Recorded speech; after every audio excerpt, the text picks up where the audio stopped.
Hello बच्चों, let's read the question. The question says assign suitable terms to the following.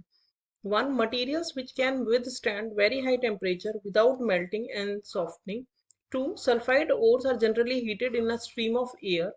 Three, the substances used for the removal of gangue in the ores in the form of slags.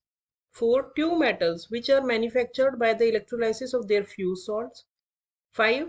Two metals used for reduction in metallurgical processes. Before starting the key concept, let us understand what question is asking to us. Question हमसे क्या पूछ रहा है? Question में हमसे पूछा है कि different हमें 5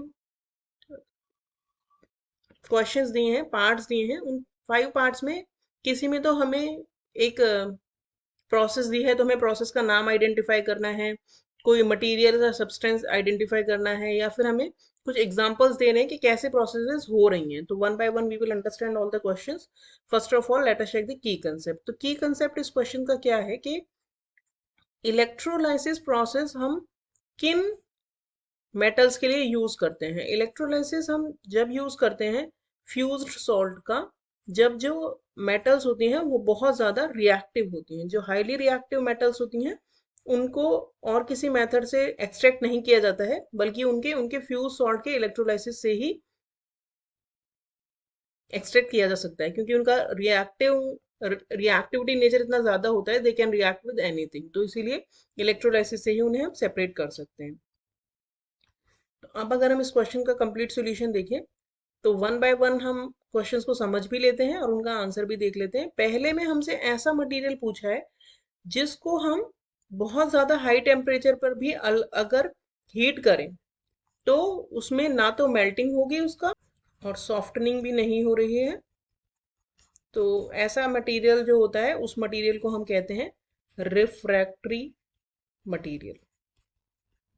तो रिफ्रैक्टरी मटेरियल्स वो होते हैं जो कि बहुत ज़्यादा हाई टेम्परेचर को सह सकते हैं या विदस्टैंड कर सकते हैं, मेल्ट भी नहीं होते और सॉफ्ट भी नहीं होते. दूसरे में हमसे पूछा है जब सल्फाइड ओर को, और कोई है हमारे पास, वो है सल्फाइड की फॉर्म में, और उसे हम अगर हीट करें इन प्रेजेंस ऑफ एयर. तो in presence of air heating जो होती है उस प्रोसेस को हम बोलते हैं, इसमें हमें प्रोसेस का नाम पूछा है, उस प्रोसेस को हम बोलते हैं रोस्टिंग. और जनरली सल्फाइड ओर के केस में ही रोस्टिंग की जाती है. उनमें हम इन प्रेजेंस ऑफ एयर हीट करते हैं, जैसे कन्वर्ट हो जाता है कॉपर ऑक्साइड में. तीसरे में हमसे पूछा है जो सब्सटेंस को हम गैंज को दूर करने के लिए काम में रहते हैं, ऐसे मटेरियल को हम कहते हैं फ्लक्स. ये फ्लक्स जो होता है वो गैंज के साथ, गैंज जो होता है वो इम्प्यूरिटीज होती हैं, अर्थी मटेरियल होता है, वो फ्लक्स के साथ रिएक्ट करके स्लैग बना लेता है.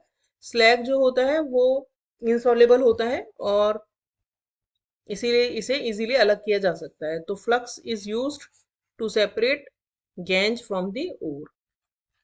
फोर्थ में हमसे ऐसा पूछा है कि वो मटेरियल्स बताएं, वो मेटल्स बताएं जिन्हें हम electrolysis of their fuse salt से एक्सट्रैक्ट करते हैं. तो जैसा कि मैंने पहले भी बताया कि जो हाईली रिएक्टिव मेटल्स होती हैं उन्हें हम यूज करते हैं, उन्हें हम एक्सट्रैक्ट करते हैं by the electrolysis of their fuse salts. तो इसमें सोडियम, मैग्नीशियम, कैल्शियम, क्योंकि ये सारे हाईली रिएक्टिव मेटल्स हैं, इनका हम एग्जाम्पल ले सकते हैं.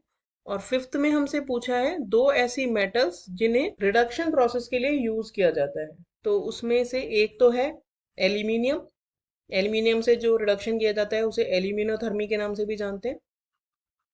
एल्यूमिनोथर्मिक प्रोसेस हम कई बार यूज करते हैं, जैसे कि क्रोमियम ऑक्साइड को रिड्यूस करने के लिए एल्यूमिनियम को यूज करते हैं. उसके अलावा आयरन जो है वो भी रिडक्शन के लिए यूज किया जाता है.